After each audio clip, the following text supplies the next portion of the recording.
Why have one big piece of glass when instead you could have fragments of silicon?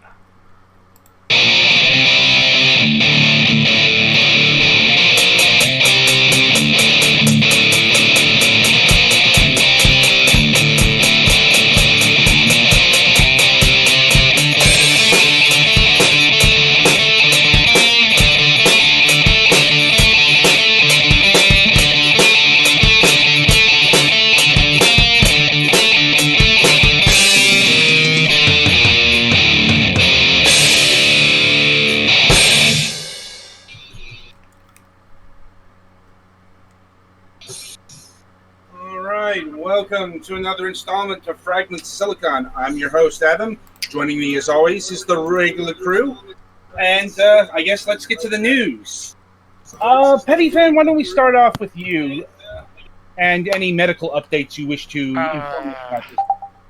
Yeah, we're on, week 9 of recovery?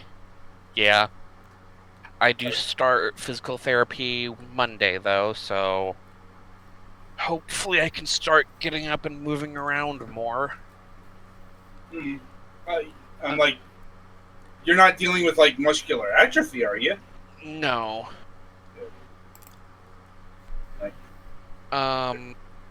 Also, Saturday morning, I ended up sleeping on my glasses and breaking one of the posts, so that's fun. We have them super glued together right now, but to get them replaced is going to be something like $75. For just the frames? Yeah. I have plastic frames, so they need to redo the lenses too. Oh. So yeah, that's going to be fun. Yeah. No doubt. No doubt. And as far as gaming goes, our group finally beat A1 or E1S last night, but we don't know if we're going to be able to do any more raiding this week because people are having computer problems and or vacations coming up. So yeah, who's fun times? Eden. Oh. Not everyone here plays Final Fantasy XIV. Fair enough. Yeah. And I think that's it for me. All right. Golix? Well, I am been a little bit busy this week because my parents are taking their summer vacation, so I have to, watch the house and stuff. So there's been stuff to take care of, and that's been a little bit stressful, but otherwise, work's been normal. The weather has been very humid, which has been frustrating. I wish I could leave my windows open. I don't like having to use the air conditioner this much, but I left my windows open a couple nights, and then my floor started getting wet in a couple of places. Ew. So the humidity was probably too high to do that. But we're having some actual rain and stuff, so hopefully it'll work some of itself out. Right. Not much gaming news in the last bit. I've been playing Super Wii D-Make some, although one of my Joy-Cons is getting a little bit drifty, so yeah, I'm making that a little bit more difficult.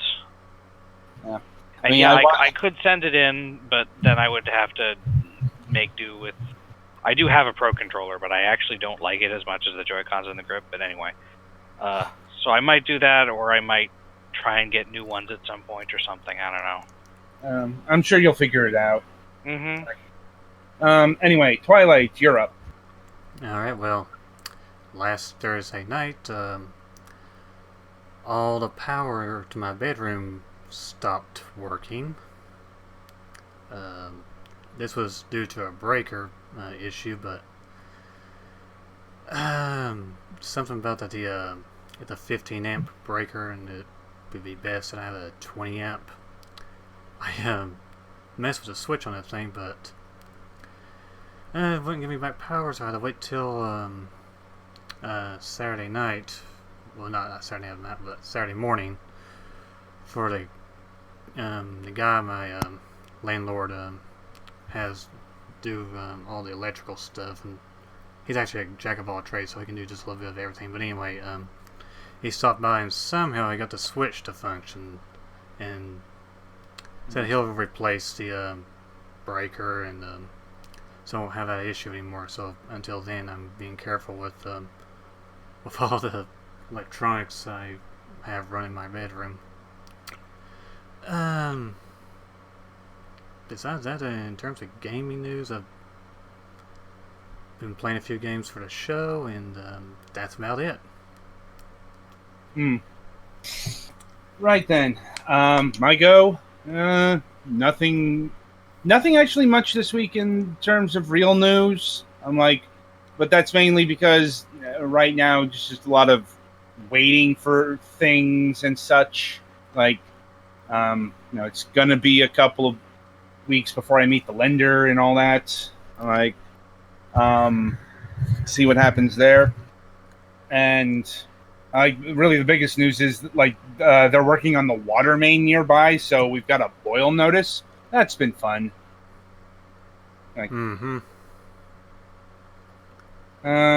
And yeah, that's about it for my news. So merrily we shall roll along to the interview portion of tonight's broadcast. And joining us this week are Stephen Kick and Samuel Kaiser Villarreal of Nightdive Studios. Hey, how's it going? It goes well. How are you both doing tonight? Doing pretty good. Yeah, doing all right, thanks. That's good to hear.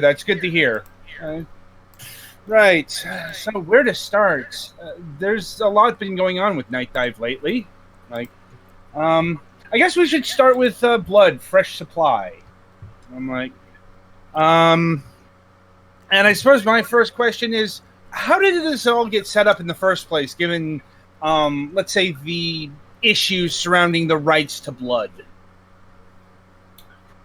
Well, the rights situation with Blood 1 and 2 are fairly straightforward. As you guys probably know, Warner Brothers acquired Monolith a number of years ago, who were the original developers, but back in the 90s and 2000s, they did a lot of different projects for a lot of different studios and publishers.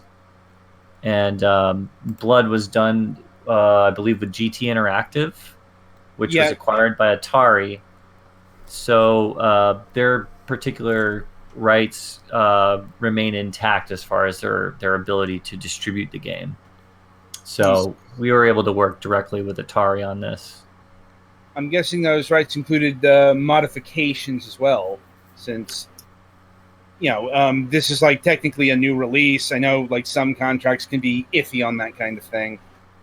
To some degree, yeah, we had to make sure that this didn't drift into the realm of a remaster.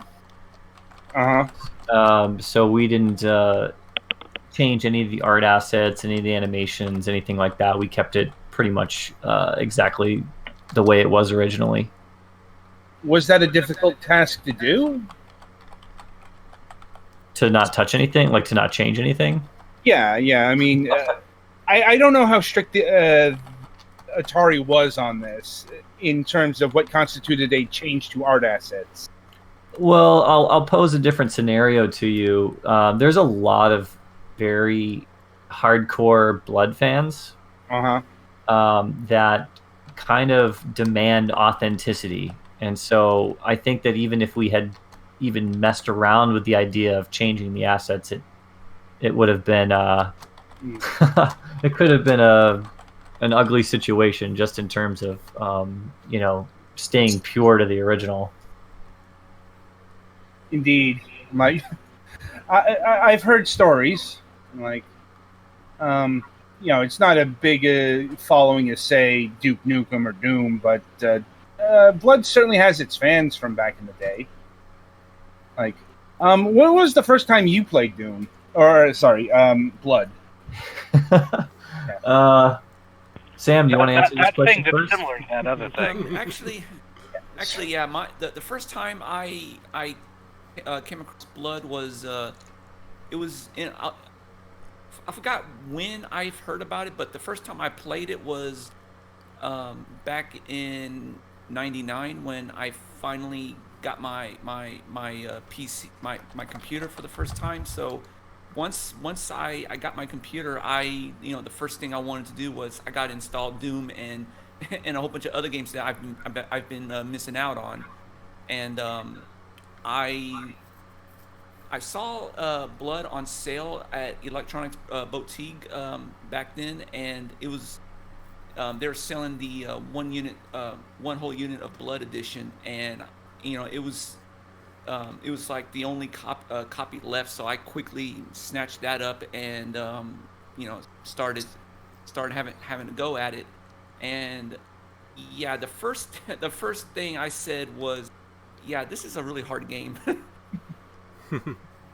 That is the '90s tradition. Like, it's like, and it's hard for, how do I put this? Reasons that probably wouldn't fly today unless you were doing a shooter in this vein. Few, but yeah, it's hard because of like hit scanning, for example. Mm-hmm. Yeah, it's like some of the most difficult enemy. The hardest enemies in the game are the cultists because they can hit you just from anywhere. Yeah. Yeah, I don't think. I mean, I don't think it was necessarily the hit scanning that made it hard. It was just the amount of damage that they do per shot, which was really absurd amount of damage. True enough. Anyway, so this game has been ported to a thing called the Kex engine. I don't think we've ever talked about that before. So, for the uninitiated, what is the Kex engine? It's kind of complicated. Try to think of it as a sophisticated wrapper. It's kind of like an engine, but it doesn't really have its own physics or rendering system. It's more of a high level interface for like input and any platform related features, like like just basically front end related stuff. So that way it can support modern systems, but also allow us to integrate any kind of game under it, and while still maintaining the same behavior as much as possible. Some games like in this case, some games like Turok and Blood, where we don't have the source code, sometimes we would basically we would try to reverse engineer those games as close as to the original game as possible, and try to work things out from there. But really, the Kex engine is like it's just like a very high level interface for user input, basic functionality for supporting different types of rendering APIs like OpenGL, DirectX, Vulkan, and whatnot, and also it supports multiple social layers. So like if we wanted to port it on Steam or Galaxy, then it would be really easy to support that, and anything like implementing how a game renders a scene or how games interact with objects, that would be something that would have to be dependent on the game side of things. So really the engine doesn't really provide any of that up front. It would have to be done from either from scratch or it would just allow us to just integrate whatever game that we want to port to it and just hook things up from there, if that makes sense. I think it does. Like how Unity can be used as a wrapper. Looking at recent console releases of Doom. Yeah, right. It's kind of like Unity, except except that with Unity it already has like a full blown physics system and renderer. While with Kex it doesn't provide those because usually the type of games that we port it to, each game has its own unique way of of rendering things like a game like Forsaken, where it has full true 3D scene rendering and physics. So usually all of that would be dependent on the game. So really, Kex doesn't really provide like a built-in scene renderer. It provides the API to support DirectX or any other graphical interface. But as far as like how the game renders, that would be completely up to the game itself. I see. And you also mentioned differences between having the source code and not having the source code. Not having the source code. No, did you have access to the source code for Blood here, or? No, that was reverse engineered. I actually originally reverse engineered Blood a few years back as a hobby, and when the Blood project started, I returned it to this. I returned back to my to the disassembly and went where I would try to take what I've reverse engineered and try to reinterpret that in the game code. And what's funny was that there's a lot of things that, I mean, the thing about reverse engineering games is that sometimes, I mean, it's really difficult trying to get things right. Reverse engineering Turok, for example, it was straightforward. It wasn't difficult, but for a game like Blood, where a lot of user mods and maps rely on a lot of these maps rely on unique behaviors and some of the little quirks that the game has. It made reverse engineering the game a lot more challenging, because you pretty much have to try to reverse engineer every single corner case of the game logic. And if you miss like a small portion of that logic, then it's just going to screw up the gameplay or behavior of the game completely. And that was actually some of the issues that I've had when I was reverse engineering when I was reverse engineering Blood. There's just so many things that you think you got it all, but it could be just one little thing that you miss, and it would just like completely alter the end result of the game mechanic. Do you have any examples of that, that have actually transpired? Trying to think of one.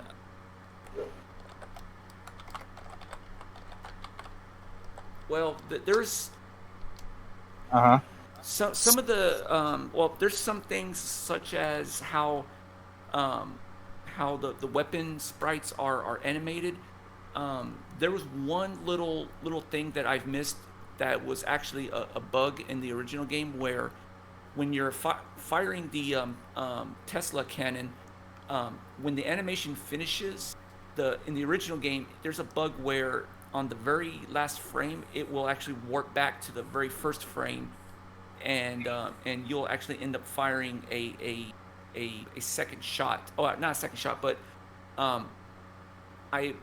so going back to the animation. The animation is supposed to fire 5 Tesla shots, but at the end of that animation, when it finishes, it wraps back to the first frame, and you end up firing a 6 shots.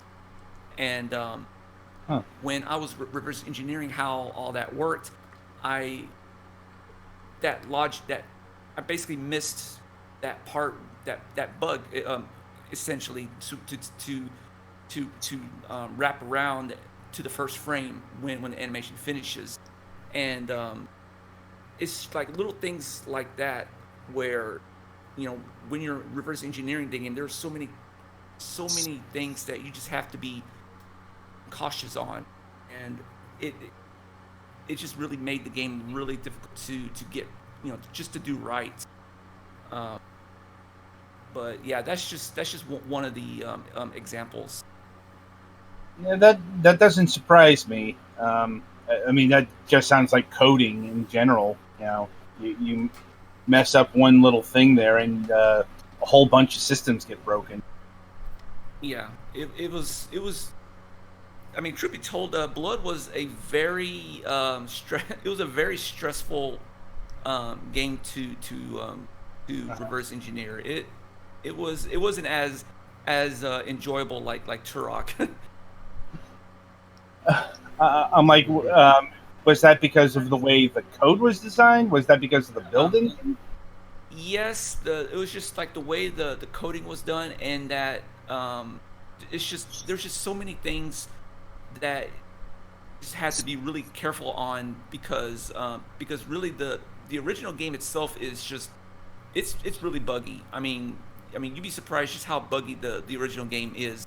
And when you're reverse engineering something, you pretty much have to cover every corner case, including glitches and anything that would just, I mean, even like if you're trying to um like even if the game, when you're trying to reverse engineer something and you see part of the code using like a 16-bit signed integer, but you accidentally use unsigned, then just little things like that would just completely screw everything up because you didn't double check the the assembly code.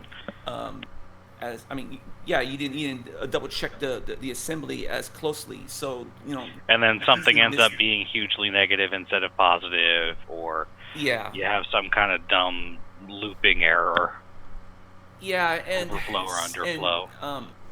yeah, and sometimes sometimes looking, even though I would see this part of the assembly code over and over again.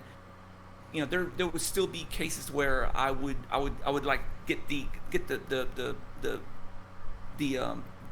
sign of a variable incorrect, and just little things like that would just completely screw everything up. So it's it was a very tricky process, and sometimes I just had to there were some things I couldn't really reverse engineer correctly, and some parts I had to kind of just make. I kind of I really don't like using this term, but I actually had to improvise on just a few minor things because some parts of the assembly I just had a really hard time reverse engineering because of the way that the code was compiled. The game was compiled with the Wacom assembler, and sometimes the assembler would just do some crazy optimizations to the to the bytecode to where it would just make things really well. I wouldn't say complicated, but at most times it just keeps breaking my brain every time I try to read it because of the complexity that some of the bytecode was compiled in. Like, so how many people work on the Kex Engine team? Originally it was just me, but during development on Turok we brought James to assist, and then for Turok 2 we brought on Edward to do the network layer of the engine, and then we brought on another developer to assist with the social layer interfaces. So right now we have about I think there's like 6 people, 5 or 6, yeah. Yeah, 5. Like, that's an expansion. And how do you all coordinate? Since I know Nightdive has people all over the world. We're all on Discord now. We used to use Slack, but we've got our own, developer Discord channel, and that's where we do most of our communication. Okay. Anyway, Oh, go ahead. Sorry. Yeah, we would basically discuss, what we should be doing, and we ask, do you want to tackle this, or you want me to handle it, and whatnot. But usually we all just focus on the thing that we're pretty much more comfortable with. So with Edward and James, they're very comfortable on a user interface level, so they usually handle the social layers, and then I would usually deal with a lot of the low level and graphic API related aspects of the engine. See, and now in terms of the Kex engine, another feature that we really haven't talked about yet is controller integration. Because for those who don't know, like the Blood remaster here, you can actually use an Xbox 360 controller to play the game. How was that a hard feature to implement? No, the PC version of the engine is based on SDL library, so that library provides a lot of the functionalities, as is. So a lot of that we didn't really have to write. So the library also provided support for Xbox controllers, as well as PS4 and Switch, I believe. So so it's really handy to have, because it already provides all that for us. Oh, that's good to hear. I mean, now it's good that there's the underlying support, but I mean, was it also hard to port a PC-based FPS game to something to a controller? Like, actually fit all the buttons.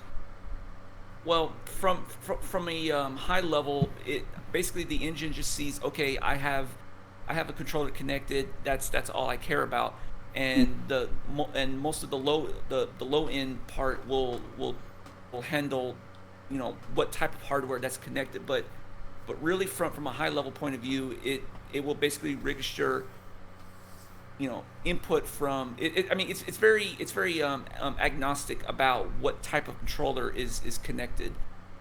So you can pretty much have any kind of controller, and it would basically treat all inputs as the same. I see. That's certainly a handy feature. I mean, and to further redefine, I mean, okay, Blood here was designed for a keyboard and mouse. I'm talking about, fitting all of that functionality into a controller space. Was that a difficult task to do? It was not difficult, but very time consuming to get right, because a lot of the keybinds were like for weapons and inventory. So there's some things I implemented, like the weapon wheel to show, to show what weapon you have selected, which was really helpful when using a gamepad, and trying to get the sensitivity on the what you call it? The joysticks when turning had to be, it had to be fine tuned to feel right. I'm sure that it could use a few more tweaks, but just trying to, I mean, for the most part, I think I got it to where it feels all right for like trying to aim and whatnot, but usually just trying to make it feel great when playing was the most time consuming part. That's understandable, given the nature of analog sticks. I've certainly used them with the FPSs, and they can be fiddly, to say the least. Anyway, yeah, it's really hard when dealing with like Twitch-based shooters. Mm-hmm. No doubt. I mean, personally, I didn't try the Xbox 360 option for Blood because I've been doing FPS gaming since like the 90s, so that just never would have felt right. I, on the other hand, at least thank you for putting it in. Yes, he likes it to play his FPS controllers. So, anyway, now so multiplayer. What does the Kex engine do in terms of facilitating multiplayer to the modern audience? So from a high level point of view, the engine knows nothing about the game, so it only provides like just the abstract layers such as lobby support and handling your general net sockets and whatnot. But for the game itself, a lot of that is handled, it's handled by the game. So basically, the game makes use of the high level of the high level interface for like lobbies and other network related components, and then the game implements that to whatever it sees fit for its networking component, or if for its networking system. So a lot of the networking in Blood was handled internally for such as movement prediction and just sending out packets events based on if you fired a weapon or whatnot. That's all handled in the game. It just makes use of the engine's network interface. I see. And is that? I suppose this goes to shift over to the consoles because Turok. So, how does this help with the multiplayer on consoles? I'm going to try to speak for Edward here because I'm not too familiar with the network system, but basically we try to keep things as abstract as possible, so that way it would be easily portable for every platform without having to rewrite some things.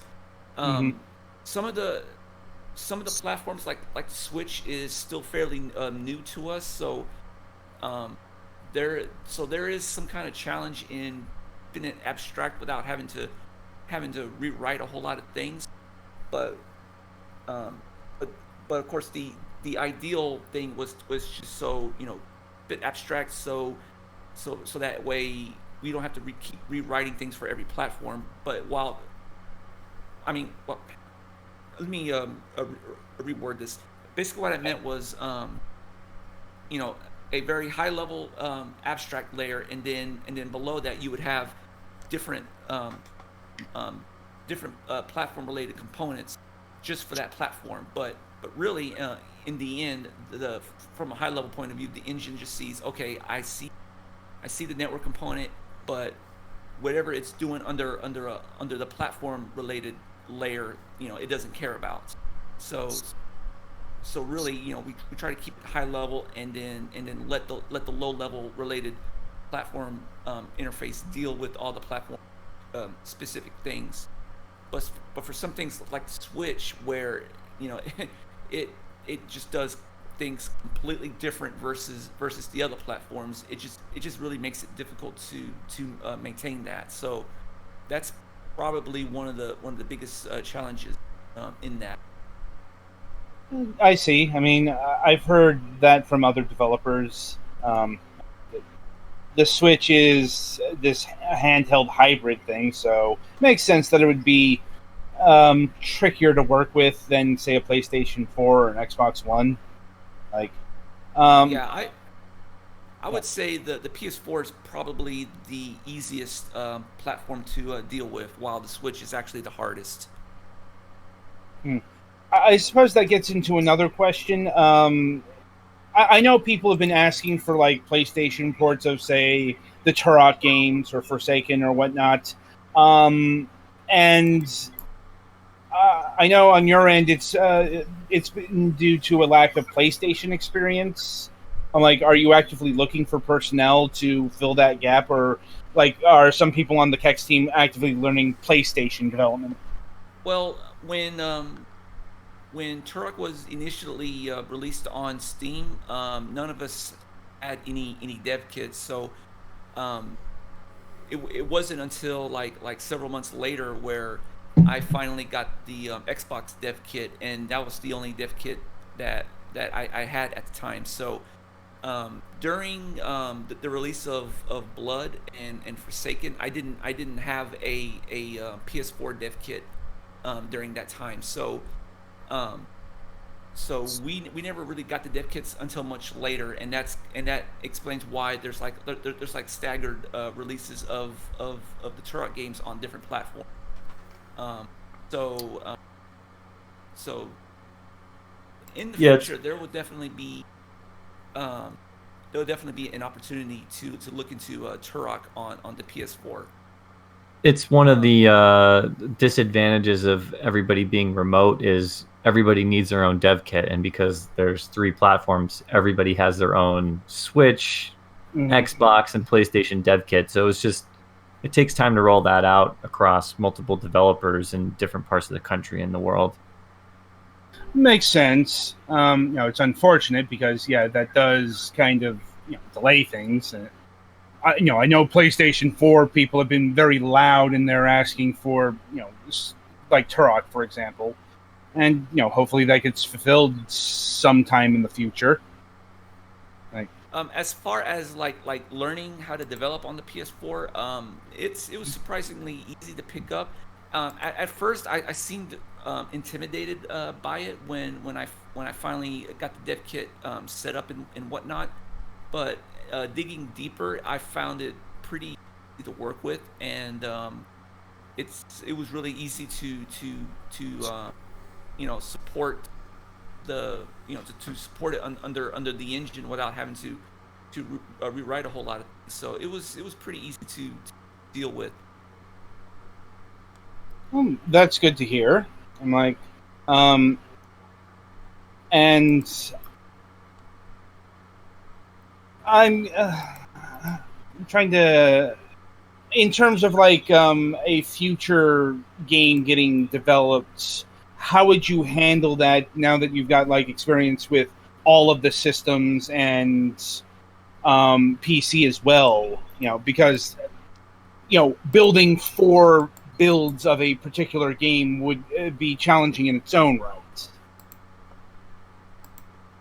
You mean like developing a For example, let's take System Shock 2 Enhanced Edition. Say you were doing that for all of the consoles and the PC. Not saying that's actually happening. I'm just an example. How would you handle that? well um well basically I know that System Shock 2 was originally developed using using DirectX or DirectDraw, I believe.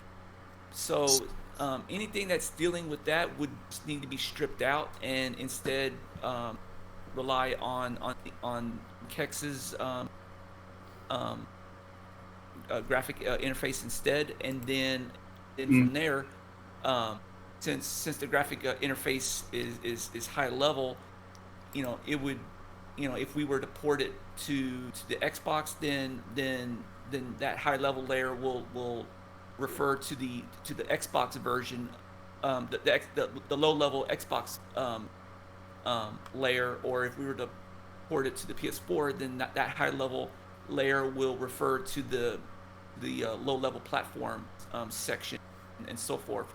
So setting up that way would make things a lot more portable. I see. So and that way, since and that way the game itself wouldn't need to worry about platform related rendering. Instead, it would just simply make calls to the high level engine layer, and then that layer will deal with any of the platform specific element. Hmm. That's interesting. And also, like, in terms of like developing builds, like would there be like a like I'd imagine it would go like PC first, but it's like would there be like a specific console you'd pick first? Out of familiarity or ease. Like, I mean, if you were like bringing a game to PlayStation 4 for the first time, would that happen first, or I'm just trying to understand the level of expertise now.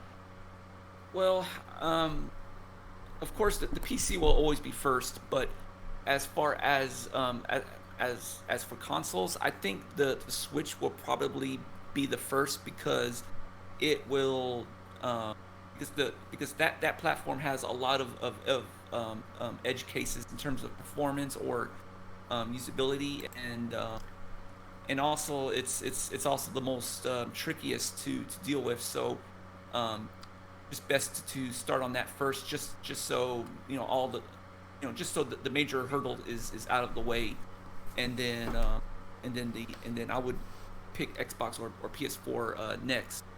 But yeah, the Switch will definitely be the first one to look at. Interesting. And I suppose we should talk about System Shock 2 Enhanced Edition now.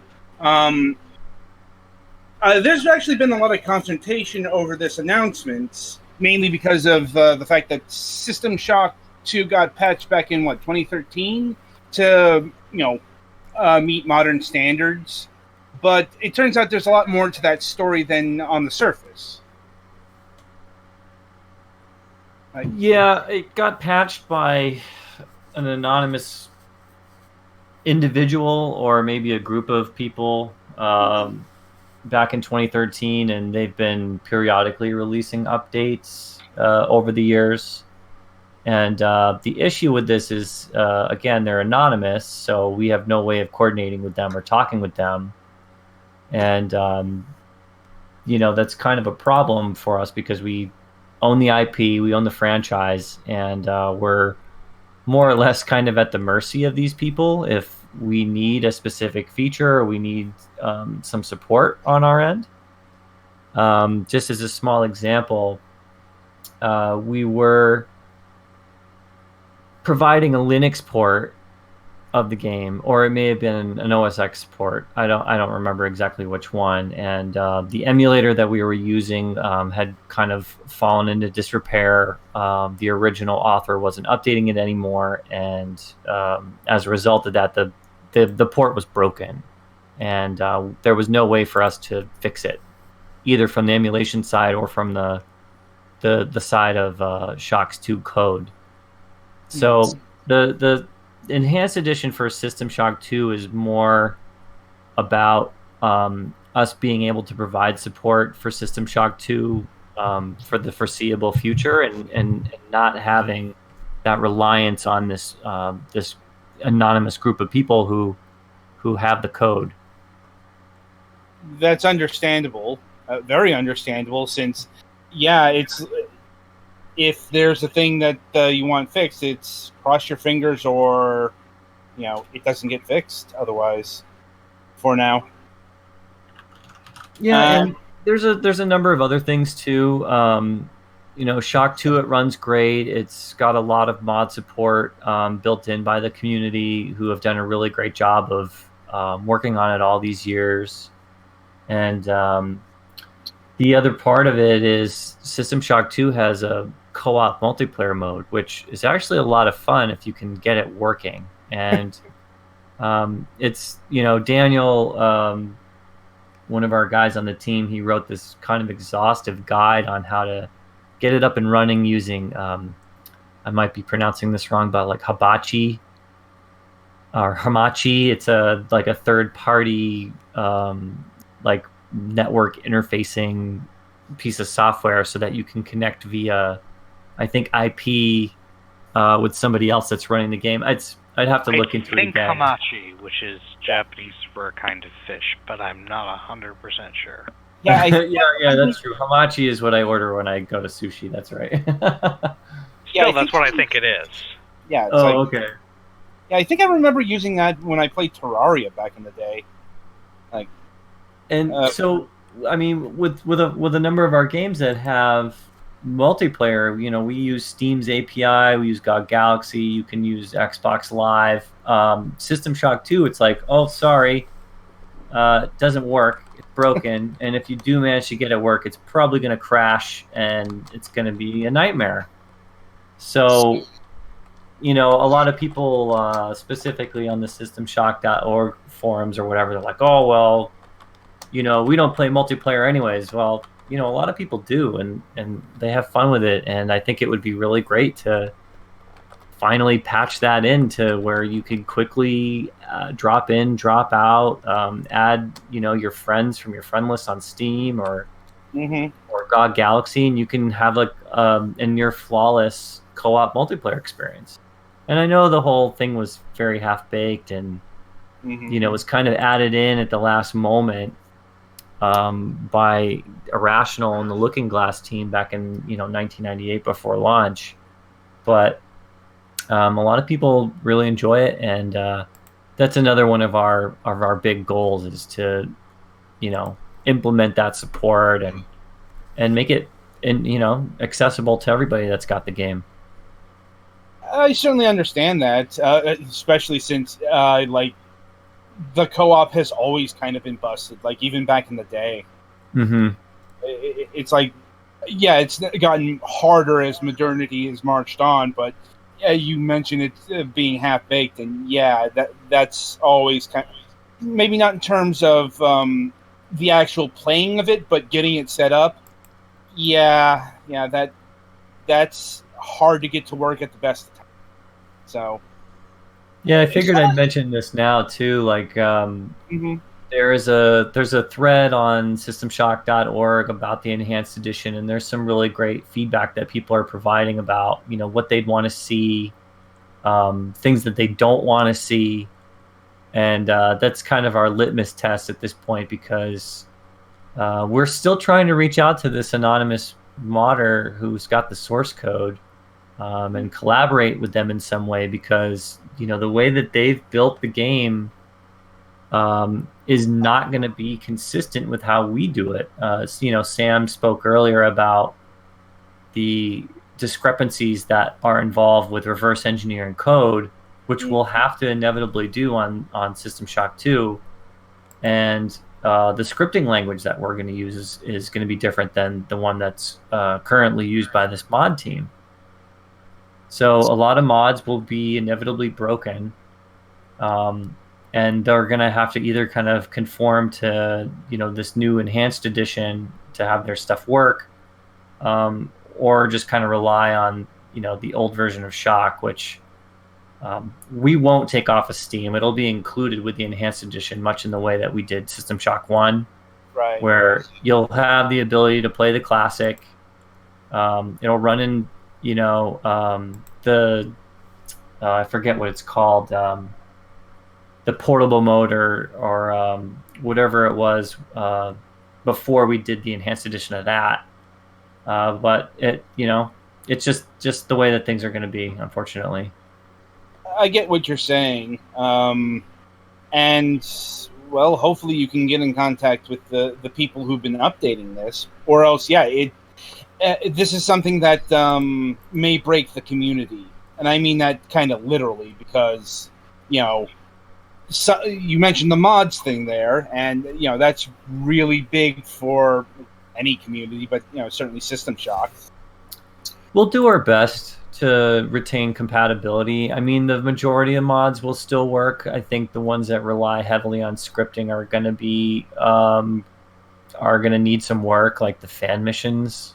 But the ideal scenario is that we ship the game with mod support, workshop support, Shock Ed, which is the level editor, and that it basically opens the doors to a whole new generation of people that want to create their own custom content for System Shock. So, ultimately we might burn some bridges with some of the original modders, but my hope is that they'll want to rebuild what they've done and do it better with better tools. and we'll get a whole new slew of content, and by providing the tools to everybody. Well, I certainly hope that works out. Me too. I know how changing things can go in communities. Sometimes people don't react the best of ways. And that's kind of been a problem lately. I mean, not that it's not been a problem in previous times, but I just don't want death threats to be issued over video games. Yeah, I don't think that the shock community is comprised of those types of individuals. It's still a relatively small kind of niche community, and I've been interacting with them for the last couple weeks since we announced the project, and my goal is to reach out to basically everybody that's got a must-have mod and say, hey, what can we do? What can we implement here? What can we provide for you in order to make sure this works when we launch it? And a number of the people in that community have already reached out and said, hey, as soon as you're ready for testing, we'll be sure to help and point out any discrepancies there are between your version and the new dark version, which is the one being authored by that anonymous modder. And there's a willingness to help there, and that's really great from our perspective, because our whole kind of guiding philosophy is that we want as many people to play these games as possible, and by releasing source code and just making them accessible, we ensure that they're enjoyed for a very long time. Indeed. Always important to be forward-looking. I mean, especially since game preservation is such a hot topic. Those are the main foci of the System Shock remaster, or System Shock 2 remastered. Is there anything else that's being done to the game in its enhanced edition state? We're exploring the possibility, and I haven't announced this yet, but we're looking at providing some additional high-resolution models for the enemies and the weapons. There's a great weapons pack that's out there now, which, I'm in the process of kind of coordinating with those modders, but the Rebirth mod, which is out there now, it kind of replaces all the enemy models with ones that are not made from 1999. Well, they're not as accurate to the original designs as a lot of people would really like them to be. And so I'm kind of enlisting some of my character art friends and allies, and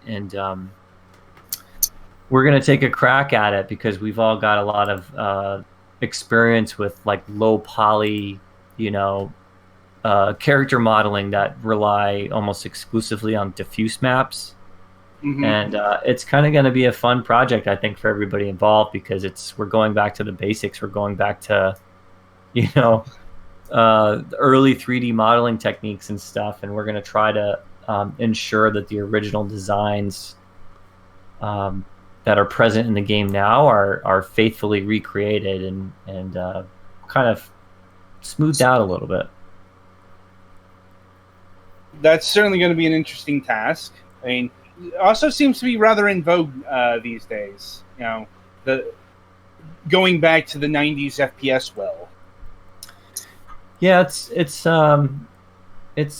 we've got a really great foundation to work on, and I want to say that there's over 1 million people on Steam that already own the game. And any updates that we do will be toggleable. So we'll still have those original models in there if you prefer them. It'll be kind of our own built-in mod. So yeah, I mean, we're gonna ensure that all the original content is still there and it's preserved, and you can enjoy it if you want to. But there's that option if you want it to look a little bit more modern without it being, completely blown out with normal maps and full remaster treatment. I think I get what you're saying. I've seen other games do that kind of, remastered original thing, like the Secret of Monkey Island Special Edition, for example. Yeah. I mean, I love those versions of those games. It's always fun, like every time you see a new scene, to hit the button that lets you see the original version of it. Right. We have something like that in Strife, actually. Strife, the Veterans Edition. Well, with System Shock 2, we're gonna try to ride that line of kind of what we've done with Turok and Forsaken and everything else up to this point, where we're not going to mess with the visuals if we don't have to. We're going to leave it up to the end user to decide how they want to experience the game. It's always nice to have the option. Like, anyway, now I recall hearing earlier that the Kex engine can be used for pretty much any game. Though I'll note that all of the games that have been or are going to be on the Kex engine have been first-person shooters. My overall question is, would there be any significant changes in terms of development work if you were, say, to plug a racing game in the Kex engine or a third-person shooter, what have you? It's definitely feasible. It's not restricted to just first-person shooters. Well, that's good to hear. But I mean, you wouldn't have to do any additional work to fit a different genre there. Yeah, there wouldn't be no work to make it work with that genre. The engine basically treats every game. Trying to find a word. It basically it's very agnostic on the kind of game that it is. And I suppose this flows into my next question because I remember seeing this news on Nintendo Life, but it was mentioned recently that Shadow Man could feasibly be appearing on the Nintendo Switch, and I presume that would be to bring it to the Kex engine. In order for it to appear on Switch, it would have to go through the Kex engine. And all I was implying in that one tweet was that it was possible. I understand you. I'm like, a new site blowing a thing up is not anything new. But I would be remiss if I didn't mention it. Yep.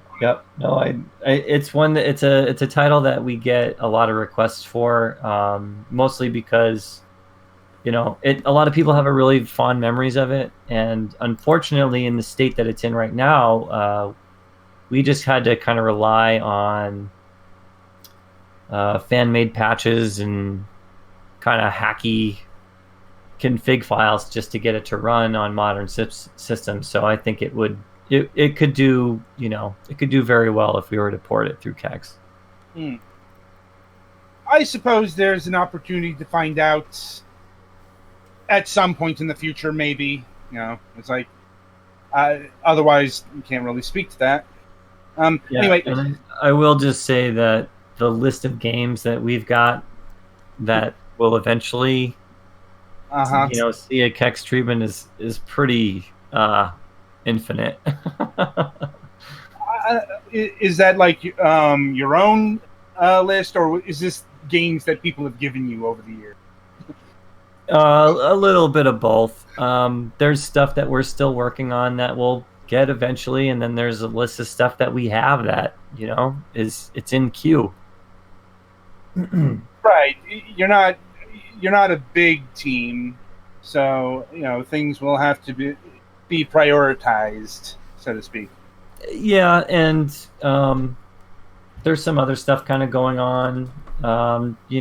We've been kind of tossing around the idea of doing an original game, and then the one tweet that I put out there that really blew up was the idea of using the classic Turok engine and creating a sequel from that. So it's like anything that we really want to do with the licenses that we have, it's pretty open. Oh, that's interesting. Like, getting a new classic Turok would be nice. Like,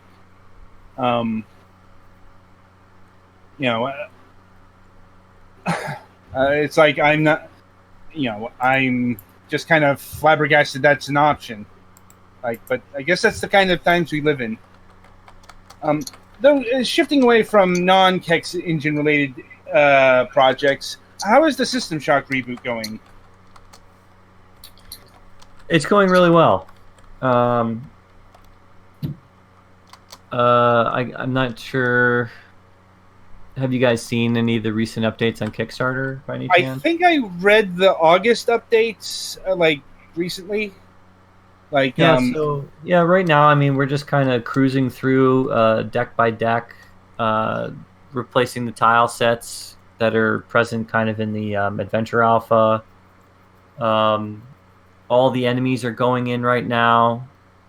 All the weapons that we redesigned that we consolidated from the original, the original armory, so to speak. There's like 25 weapons. We've condensed it down. Those are being modeled out and rigged and animated. So it's my hope that within the near future we should be able to kind of release the first deck in its complete state to backers relatively soon in the future. And so we can actually start playtesting with all 23,000 people that have backed the project. Oh, that's good to hear. Like, it sounds like things are really coming along with System Shock. Yeah, they are. The difference between now and a year ago is night and day. We were just kind of getting over that hurdle of realizing that the current trajectory of the project wasn't going to be feasible for our budget, and now there's light at the end of the tunnel, and things are looking great, and the feedback that we're getting from our Kickstarter update every month has just been overwhelmingly positive. So everyone's in a great mood, and we're all very passionate about getting this done. One thing I would like to mention is we've partnered with a limited run on the recent Turok 1 and 2 Switch editions. And they're going to be handling all of the Kickstarter rewards for us as well. So it's going to be super high quality. And we've got some really cool stuff kind of coming out this September for the 25th anniversary of System Shock 1. That's good to hear. We've had limited run on the show before. Good people. Like, even if, actually getting limited run games can be a bit, hope you're there when it goes pre-ordered, or else you might miss the window. Yeah, it's tough this day and age with stuff like that. I'm a big poster collector, so like Mondo, the Mondo people that do the limited print runs of posters, it's the same deal. Yeah. But it's collectability. You're not saturating the market, and I know. Yeah, it's tough though. It's more the situation rather than anything else. It's not anything that limited run could help. Given that their focus is in the name. But anyway, so I suppose I have to ask this question, even though I don't like asking it. Is System Shock still coming to Steam and GOG and all that? Yes. Okay, that once again, it's just the age of the Epic Games Store has made this a question I have to ask frequently. I do not know where that got started. I remember it was like an update or two ago on Kickstarter, and I went to go check the comments, and there was like 100 comments, and they were all about the Epic Game Store, and I'm like, where did this start? You know, I don't know where didn't this specific thing got started, but paranoia about this thing and that thing becoming an Epic Game Store exclusive is pretty well founded generally, seeing as how that seems to be their basic business model. I mean, I think just because we're using the Unreal Engine, somebody must have jumped to a conclusion and said something, and it just kind of caught fire. But yeah, nobody from our team, myself included, has said anything about Epic Game Store exclusivity.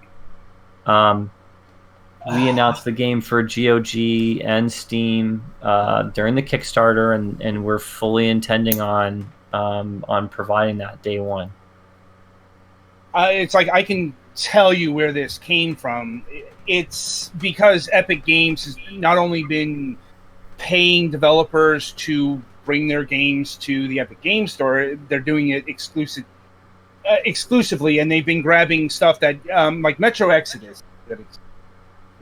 They grabbed that like 2 weeks before the game was set to release on Steam. And just all of this is built up into this massive wall of paranoia. I saw it this week at Gamescom. People were freaking out over X game going to EGS, or Y game. They're going to grab this many games. It's an issue, to say the least. And unfortunately, it's also boiled up into outright hostility because people who have taken the deals are getting death threats. Yeah, and I've already gotten death threats, so I don't need I don't need any more. No.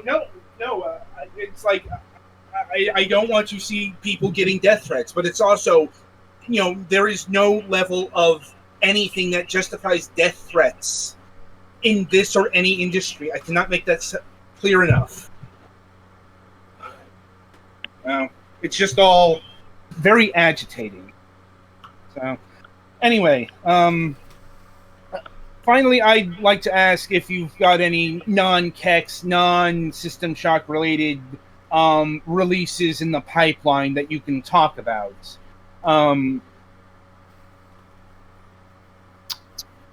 Not really. We do have some. We actually just we signed a project today, as a matter of fact, but I can't tell you what that is. But yeah, there'll be some news in the coming months. Specifically November. Just keep your ears to the ground in November. There'll be some news. Okay, I'll certainly be keeping an eye out. And I'll see if my colleagues have any final questions at this point. All my questions have been answered. Yeah, I think I'm pretty well settled on the situation. Looking forward to the game the System Shock 2 finally coming out. Since I did kickstart that. Yeah. Oh, thank you for your support. I really appreciate that. Yeah. I'm like, Twilight, what about you? All of my questions have been answered.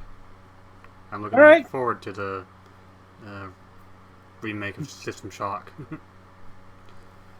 Indeed. Once again, Stephen, it's always wonderful having you on our program, and Kaiser, it was great having you on the show for the first time.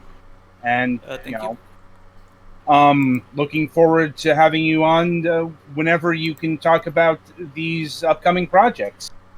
And on that note, let's see. Yeah, no topic of discussion this week because we ran long. That should be returning next week. And the week ahead, no Friday show this week. So, let's see. On the Sunday reviews, we will be reviewing Anodyne 2, Super Waloo Demake, and Damsel. The last of which we did an interview with a few weeks ago. So, on that note, I wish you good gaming.